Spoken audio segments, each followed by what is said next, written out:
أعوذ بالله من الشيطان الرجيم. بسم الله الرحمن الرحيم.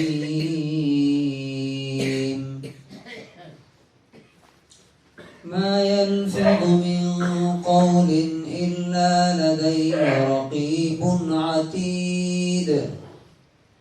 وجاءت سكرة الموت بالحق ذلك ما كنت منه تحيد. سورہ نمبر 50 آیت نمبر 18 اور 19.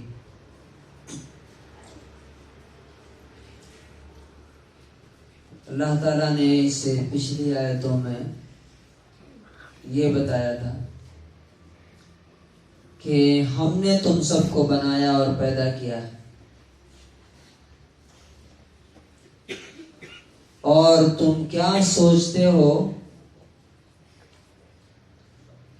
تمہارے دل میں کیا کیا خیالات آتے ہیں، وہ سب ہم جانتے ہیں. ہمیں معلوم ہے کہ تم کیا سوچ رہے. یعنی کرنا تو بہت دور کی بات ہے، تمہاری سوچ بھی ہمارے علم میں ہے، ہم جان رہے ہیں. اور ہم تمہارے شہرک سے زیادہ قریب ہیں. یہ گردن کی جو رگ ہے اس سے بھی زیادہ قریب ہے. اور دوسری بات یہ بتائی گئی تھی کہ ہمارے دائیں اور بائیں فرشتے بیٹھے ہوئے ہیں. عن الیمین وعن الشمال قعید. اور ان کا کام کیا ہے؟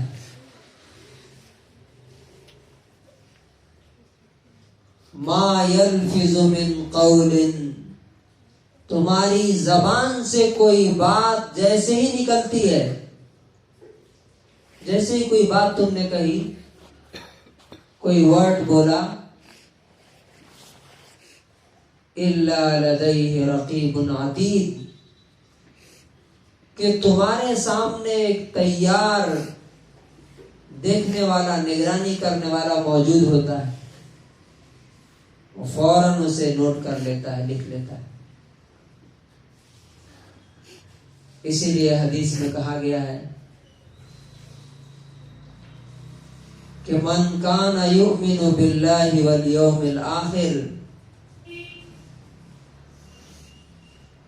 جو اللہ پر ایمان لاتا ہو اور آخرت کو مانتا ہو کہ مرنے کے بعد دوبارہ زندہ ہونا ہے،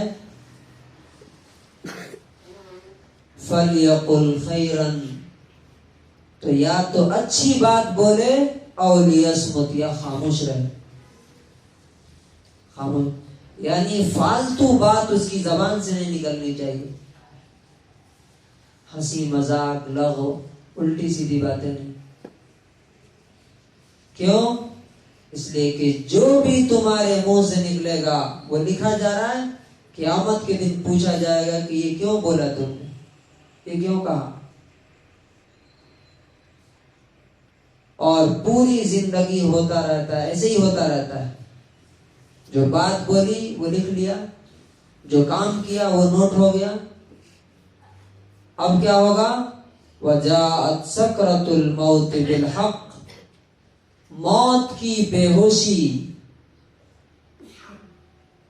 اصل حقیقت اور سچائی اور ریئلٹی کو سامنے لے کر کے آئے گی. اصل حقیقت کیا ہے؟ اصل سچائی کیا ہے؟ اصل آخرت، مرنے کے بعد کی زندگی.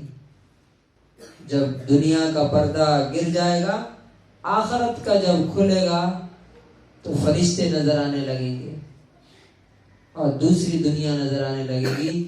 اس وقت انسان کو سمجھ میں آئے گا کہ اصل حقیقت، اصل ریئلٹی تو یہ ہے. یعنی اصل دنیا یہ ہے، یہ جو دنیا گزار کے ہم جا رہے تھے، یہ جھوٹی دنیا تھی، ختم ہو گئی. اب وہ دوبارہ نہیں آئے گی یہ دنیا کی زندگی. وجاءت سکرۃ الموت بالحق، موت کی بے ہوشی. اب معلوم ہے آپ کو موت سے پہلے کتنے جھٹکے لگتے ہیں انسان کو, اور روح نکالتے ہیں تو کیسی تکلیف ہوتی ہے, انسان کیسا بے ہوش ہوتا ہے. نبی صلی اللہ علیہ وسلم کا جب انتقال ہو رہا تھا تو آپ کے سامنے پانی کا ایک ٹب تھا, اس میں سے پانی لے کر کے آپ سر پہ پھیرتے تھے اور بولتے تھے ان للموت لسکرات, موت کی بڑی تکلیف ہے. ذالک ما کنت منہ تحید, یہ وہ چیز تھی جس سے تو بھاگا کرتا تھا. اس وقت کہا جائے گا کہ یہ موت تھی جس سے تو بھاگتا تھا, جس کو تو یاد نہیں کرتا تھا, جس کے لیے تیاری نہیں کرتا تھا, آج تمہارے سامنے وہ آ گئی. تو سوچئے کہ جس آدمی کا ہر کام اور اس کی ہر بات لکھی جا رہی ہو, اور جو مرنے کے بعد موت کا سامنا کرنے کے بعد دوسری دنیا میں جانے والا ہو, وہاں اس کی ہر چیز کا بدلہ اسے ملے, وہ کس طرح زندگی گزارے گا؟ کتنا سوچ کر کے, کتنا سمجھ کر کے. اللہ تبارک و تعالی ہمیں صحیح سمجھ اور عمل کی توفیق نصیب فرمائے.